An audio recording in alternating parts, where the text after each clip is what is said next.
कृपया डीजे के सामने से हट जाए। फिर लौट आ गया है हाहाकार मचाने। इसके नए एल्बम में है खतरनाक बीट्स, दर्दनाक ड्रॉप्स और भयंकर बीट।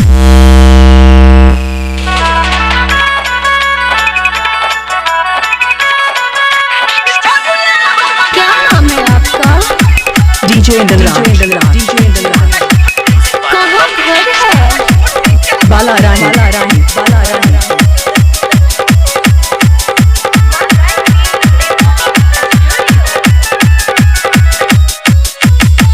काली अखिया में गजरा लगा के, काली केसिया में गजरा सजा के, गजरा सजा के, अखिया में गजरा लगा के, काली केसिया में गजरा सजा के, ये छोड़िया हमारा से, छोड़िया हमारा से रे, ये छोड़िया हमारा से चलाबै छै।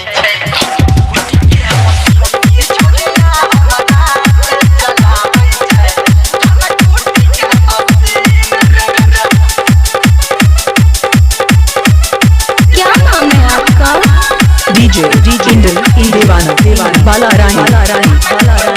डीजे दीवाना बाला रानी। डीजे दीवाना बाला रानी।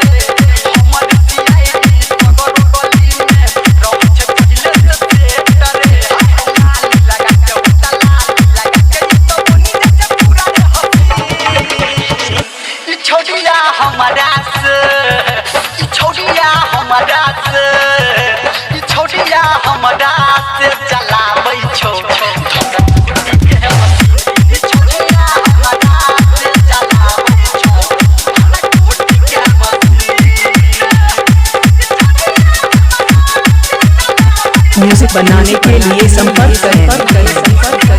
डीजे दीवाना।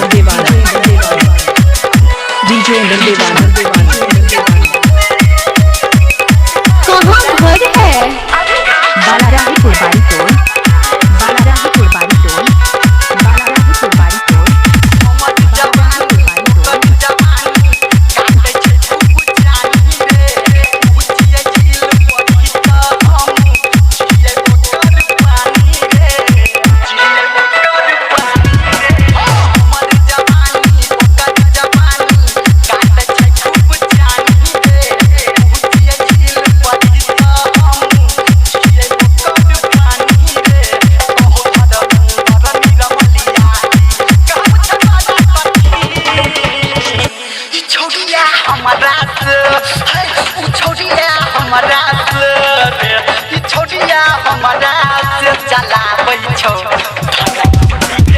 सुनील म्यूजिक सेंटर बाला रानी, मधुबनी बिहार।